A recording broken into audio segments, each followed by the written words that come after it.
Hola amigos, ¿cómo están? Soy Rosa Elba Pérez, aquí en el primer noticiero ambiental de Guanajuato. Tenemos 6 o 7 notas, primero sobre cerveza, metadatos instalados en Guanajuato, después el tango entre exceso y escasez de agua, una nota sobre minas, otra nota sobre, y probablemente nos detendremos un poco más ahí, sobre el arbitraje y el panel de consultas de TEMEC y la política de energía del presidente López Obrador. Tenemos finalmente un tema que muy probablemente va a ser un programa aparte que tiene que ver con el desarrollo inmobiliario de aquí de Guanajuato. Bueno, empezamos.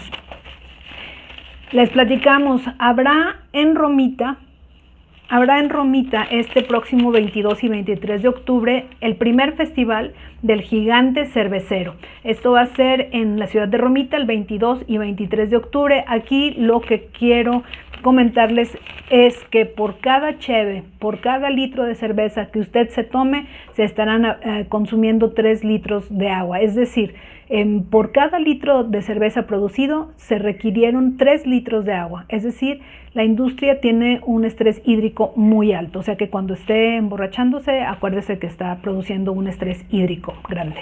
Bueno, el tema de los metadatos, de la instalación del centro de manejo de datos, también será más adelante, pero por lo pronto hay que poner el punto sobre las íes.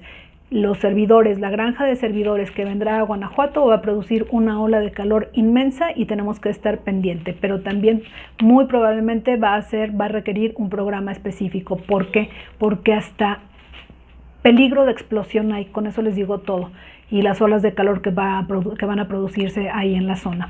Bueno, el precio del gas lo informamos, la Comisión Reguladora de Energía, la CRE, dice que en la semana del 11 al 22 de octubre habrá un movimiento en el precio de los gases. El rango será de 20.74 el kilo hasta el 21.48 en León también. Bueno, esta semana esperamos pagar un poquito menos, así es que si se quiere bañar con agua caliente, aproveche de una vez. Bueno, el tango, exceso de agua contra escasez de agua. Autoridades también del estado de Guanajuato exhortan a los guanajuatenses a reusar el agua para riego de las áreas verdes.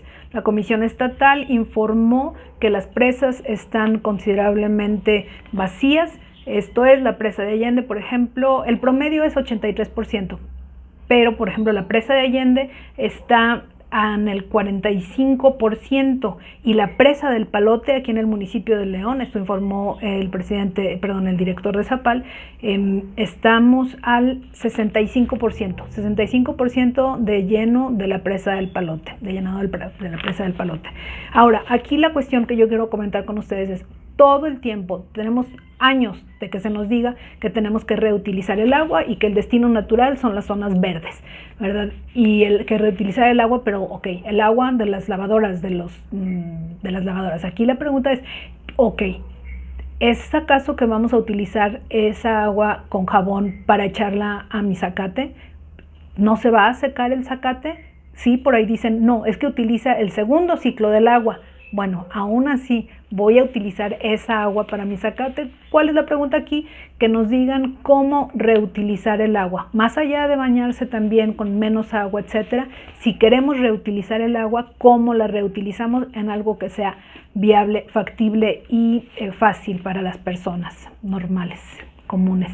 Juan Ciudadano. Bueno, el tango, dice, nos acaban de decir la persona de aquí del organismo regulador de agua de Guanajuato, del municipio de León, que va a haber escasez. Por otro lado, tenemos los desbordamientos, huracanes en el sur del país. Tenemos a la tormenta tropical Carl, que ha dejado estragos en su paso por Chiapas. Reportan como Protección Civil acá de Chiapas evacuó a cerca de 40 familias, 300 viviendas y 100 comercios se dañaron en el paso de la tormenta. Curiosamente, en esta evacuación se evacuaron a un aproximado de 140 personas que estaban, dice la nota, en medio de un evento religioso. Así es que les dijeron, ¿saben qué? Persínense y como nos vaya, porque ahí viene el agua.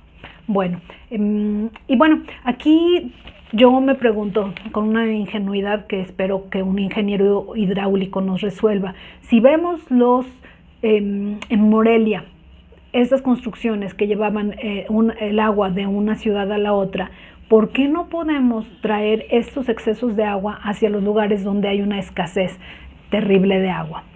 Acueductos se llaman. Si había acueductos, parece ser bastante eficientes en los tiempos de la colonia, ¿por qué no podemos tener obras hidráulicas que nos ayuden a compensar sequía versus desbordamiento? Bueno, tenemos la nota sobre minas y una explosión. Esto es en Turquía. Dice, una explosión de una mina de carbón dejó un saldo de 41 personas muertas y que había 110 mineros trabajando en ese momento. Llegó el presidente de Turquía, el presidente Erdogan, y me quedo con la declaración. Dice, no queremos ver deficiencias o riesgos innecesarios. La minería es una actividad humana que tiene siglos, si no es que milenios, de estar ocurriendo. Sin embargo, con la tecnología nueva, ¿no es acaso que podríamos disminuir estos riesgos, la inseguridad, la maquinaria? Pues yo creo que sí. En México hay mineras por todas partes que han registrado, como ustedes saben muy bien, en Sonora, en Coahuila, grandes desastres, y tenemos que estar pendientes de lo que ocurre, inclusive aquí en Guanajuato. En Guanajuato, en el estado de Guanajuato, aquí de donde reportamos, hay también muchas minas, la mayoría son canadienses, y o no han ocurrido problemas, accidentes, o no han salido al público. México y Canadá, la mayoría de las mineras canadienses operando en México son de origen canadiense, y un ir y venir, una discusión, un diálogo continuo entre los gobiernos México y de México y de Canadá es que queremos los mexicanos que se otorgue a los mineros mexicanos el mismo nivel de seguridad y de tecnología de seguridad que se brinda a los mineros en Canadá, a los mineros canadienses en Canadá, que dicen las organizaciones no gubernamentales canadienses que no es para nada lo mismo, que los mineros canadienses tienen unos niveles y tecnología de seguridad inmensamente superiores a los que tenemos aquí en México. Bueno, creo que tenemos cubiertos las notas pequeñas, notas grandes de la gran agenda, la parte de la política energética del presidente López Obrador y los pleitos en los que se ha metido con el gobierno americano y el gobierno canadiense, después de que dijo la Compañía Federal de Electricidad es quien va a recibir los primeros los privilegios a la hora de la generación, distribución de energía, y que los americanos y canadienses que ya habían empezado a construir plantas de generación y arreglos de distribución y toda una infraestructura, el presidente López Obrador dijo, no, aquí van primero CFE y Pemex. Les hago la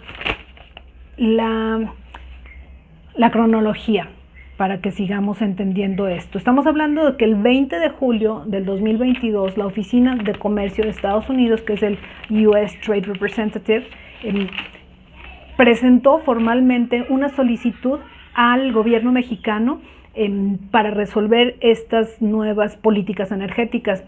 Si recuerdan, el embajador Ken Garza pasaba de la embajada a la presidencia de la República, de un lado al otro, hablando caso por caso sobre empresa americana, para ver qué iba a hacer el presidente López Obrador, cómo iba a resarcir la inversión que ya habían hecho estas empresas americanas. Recordemos lo de siempre, Estados Unidos no tiene amigos, tiene intereses. El embajador Ken Garza podrá hablar un perfecto español, sin embargo, intereses son intereses, y más si los intereses financian campañas. El embajador es un senador de toda la vida. Bueno, ¿qué ha pasado últimamente? Que el presidente López Obrador dice, no, las consultas México-Estados Unidos dentro de la estructura del Tratado de Libre Comercio, el TEMEC, sí vamos a realizarlas, decía, pero apenas hace unos días dice, no vamos a realizar las consultas, si quieren que nos vayamos a un panel de resolución, pues nos iremos. Es decir, el Tratado de Libre Comercio o TEMEC tiene programado que si hay una diferencia, como en este caso el tema de las empresas americanas y canadienses queriendo invertir o por lo menos salvando su inversión, no se les respeta el presidente López Obrador, entonces acuden a consultas que, como vimos, 20 de julio arrancaron. ¿Qué pasa? El gobierno mexicano dice, no, ni siquiera me voy a sentar a platicar contigo. Bueno, un poquito, pero no mucho. Estados Unidos dice, bueno, ok, no quieres ni siquiera platicar, es decir, consultar, sentarnos en una consulta, y el gobierno mexicano dice, pues no. Y el gobierno americano dice, ok, entonces pues probablemente tendremos que ir a un panel de controversias, porque estamos teniendo una controversia. Yo sí quiero generar, producir y distribuir en México energía, tú no quieres, pues es una controversia de acuerdo al tratado que tú, México, firmaste, y pues nos vamos al panel, a que árbitros, es decir, expertos, consultores, funcionarios del sector de los tres países decidan qué se puede hacer, qué se debe hacer.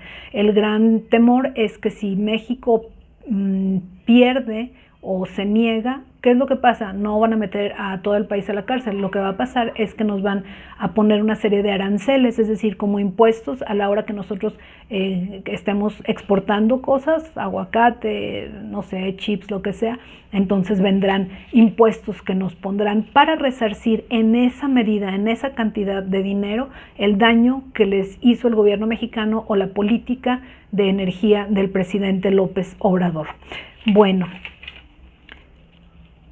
alcanzamos, sí, vamos en el minuto 11:36, minuto 11, y estuvimos de acuerdo ya con nuestros audiencia que vamos a mantener el programa, el noticiero a los 15 minutos.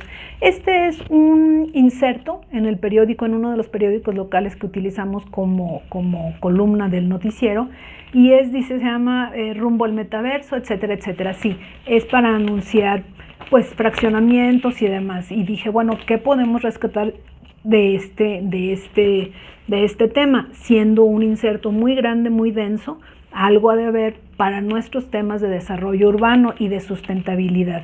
Efectivamente encontramos un par de cosas. Uno es, se propone reconvertir las oficinas en viviendas. Cuando las empresas quebraron ahora durante la pandemia, pues muchas oficinas se quedaron solas.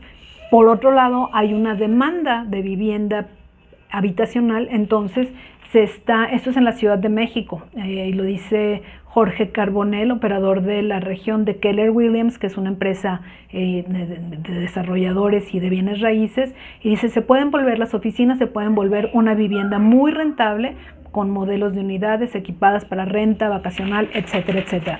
Pues sí, ahora estamos viendo al revés. Vamos de la gran queja que era que perdíamos el carácter residencial de nuestras colonias y demás. Bueno, ahora vamos de regreso a las oficinas. Bueno, esto es, dice, amenities y comodidad de vivir en un fraccionamiento. Bueno, dice, no, hay ciertas zonas, las grandes urbes, las grandes ciudades que están creciendo, en donde están creciendo los fraccionamientos privados. El municipio de León es uno de los casos, ¿no? No hay fraccionamiento que se pueda construir en este momento si no lo ofreces como un producto de fraccionamiento privado. Ahora, ¿cuál es nuestro comentario de esto? Dice, probablemente es lo más importante, ¿no? Dice, otra ventaja que involucran los fraccionamientos privados es que implican muchísimo menos irregularidades en servicios como luz, agua, internet, y los avances tecnológicos suman en cierta medida hogares sustentables, contando paneles solares, pozos de agua profunda, materiales térmicos para mantener cierta temperatura al interior de los edificios o del fraccionamiento privado. ¿Por qué es importante esto? En un fraccionamiento privado es muchísimo más fácil, infinitamente más fácil, ponerse de acuerdo entre los habitantes, condóminos y demás sobre medidas de sustentabilidad. Ok, todos vamos a tener paneles solares, pues bueno, todos vamos a tener paneles solares. A diferencia de espacios de vivienda públicos donde es muchísimo más difícil ponerse de acuerdo. Y este modelo se apega al que le dicen que está de moda, es el 15-minute city. Quiere decir que en los fraccionamientos privados están las viviendas, pero inmediatamente afuera están el mercado, el gimnasio, el cine u otro centro de diversión, inmediatamente afuera. ¿Esto qué quiere decir? Que en 15 minutos tienes que tener acceso tú como ciudadano o como ciudadano a toda esta serie de cosas que uno necesita para vivir en las ciudades. 15 minutos, no más. Eso que implica menor transporte y mayor calidad de vida, menos contaminación. Pues entonces hay que asegurarse que en su municipio estos fraccionamientos privados tengan en mente que el concepto es ese, que alrededor del fraccionamiento privado estén todas estas amenidades. Bueno, dice, confían desarrolladores en lograr un buen final de año. Felicidades, qué bueno que lo van a desarrollar. Nos quedamos con el comentario que hemos hecho a la Cámara de Desarrolladores y les decimos, por favor, es un punto en la agenda la garantía, los vicios ocultos que tienen los nuevos fraccionamientos. Qué bueno que van a cerrar bien, nada más acuérdense que el reglamento indica un cierto número de años de garantía. En León en el municipio de León pueden ser entre 2 años, 3 años, según lo marca la Ley de Obras Públicas. Sin embargo, en otros países la garantía de vicios ocultos quiere decir lo que se le olvidó al constructor o que por meter materiales más baratos se cayó o se deshizo. Ese vicio de vicios ocultos o garantía contra vicios ocultos debe ampliarse. Qué bueno que les fue muy bien. Nada más recuerden que las garantías de vicios ocultos debe ampliarse para México. Finalmente, y con esto cerramos, pues bueno, seguramente ustedes ya lo habían escuchado. Dice, cuando el espacio no importa, la vida en 20 metros cuadrados. Esto es una nota sobre cómo en Tokio, que sabemos que es una de las urbes con mayor costo en términos de departamentos, se han puesto de moda espacios muy, muy pequeñitos, como que se ve a la chica japonesa acostada haciendo yoga y su refrigerador por un lado y la cama desdoblable. De hecho, yo ni siquiera alcancé a ver bien qué estaba en qué parte, aunque el texto lo dice, pero no alcancé yo a distinguir dónde está la cama, dónde está el refrigerador. Pero bueno, 9 metros cuadrados y aún así no está tan barato, no está tan barato. Bueno, pues aquí en México apenas vamos en los lofts, que son departamentos de 30, 40 metros cuadrados y se nos hacen chiquitos, muy chiquitos ya. ¿Qué pasará cuando nos llegue el momento por la saturación urbana de vivir en estos lugares de 20 metros cuadrados? Bueno, muchas gracias. Soy Rosa Elba Pérez con el primer noticiero ambiental de Guanajuato. Recuerden, corresponsales ciudadanos, muchas gracias por unirse al noticiero, muchas gracias por sus likes y por las suscripciones también, y los esperamos en este noticiero pronto. Muchas gracias, hasta luego.